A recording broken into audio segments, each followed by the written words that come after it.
Titans and Cowboys this Sunday at Cowboy Stadium. There's a lot of history between these two head coaches. At one time, Titans head coach Jeff Fisher and Cowboys head coach Wade Phillips were both assistant coaches under Buddy Ryan in Philadelphia. Well, these two will also be forever linked by this play. You may have forgotten, but Phillips was the head coach on the Buffalo sideline that game. And to this day, he refers to the Music City Miracle as a forward pass. Jeff Fisher has a different opinion. I still call it a lateral, I guess we'll take that to our graves, That's just kind of one of those deals. You guys ever talk about it since then together? No, I don't think we've ever had the discussion.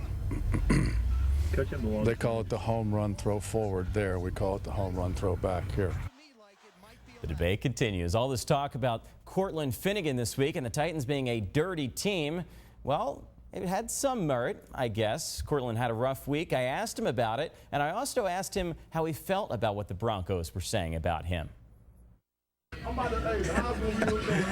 You talking about him and the coach, those two jokesters? Nah, man, people are going to say what they want to. You can never control that. You only control what, personally you're going to do, and we got Cowboys this week, so no tough week here. Use that as motivation at all? No. I'm just going to continue to play the way I play, whether you like it or not. And, we've got a really good opponent, and, we'll play hard, fast, and physical defense against the Cowboys. It has been back-to-back games. The Titans defense has allowed a quarterback to pass for over 300 yards, and the test doesn't get any easier this week against Cowboys QB Tony Romo. After only 3 games, Romo is still in the top 10 of most passing categories, but the Titans defense is worried about more than just his arm.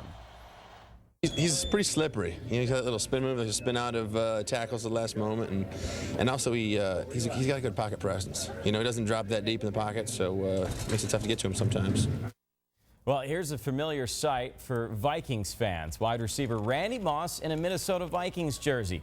One day after being traded by the Patriots, Moss was already on the Vikings practice field, getting his timing down with Brett Favre. Moss's debut will come in prime time, too. The Vikings play Monday night against the New York Jets. Well, for the first time as the head coach of the Tennessee Volunteers, head coach Derek Dooley will be traveling back home to Athens, Georgia for a Saturday afternoon meeting against the Bulldogs. But the head coach insists there's no longer a sentimental attachment when it comes to his old hometown. It's a very different place than when I grew up, The Athens that I knew and the Georgia that I knew was my dad coaching as a kid, and that's it. When he stopped coaching and when I went to college, that ended. Now, after beating Tampa Bay ace David Price on Monday, the Texas Rangers were feeling pretty good about themselves. The Rangers were trying to take a 2-game lead in this series. Texas third baseman Michael Young has waited a long time to play in the postseason. Catches a break right here on the non-called third strike. And then what does he do? Well, he hits a home run in the 5th inning to highlight a 4-run inning. That was more than enough for Rangers starter C.J. Wilson. He gave up only 2 hits on the day as the Rangers pick up the 6-0 victory.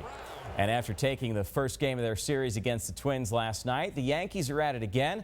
They lead the Twins 2-1 in the 7th inning. Coming up tonight at 8:30, the Braves and Giants will get their series underway in San Francisco. A lot of Braves fans here in the Middle Tennessee area, so I'm going to try to get those highlights on at 10. Good. Thanks, Mike. Look forward to it. Right. And nice night. Yeah, nice night tonight. Still a little on the cool side. Not as cool as the last few, though. About 50 degrees. The overnight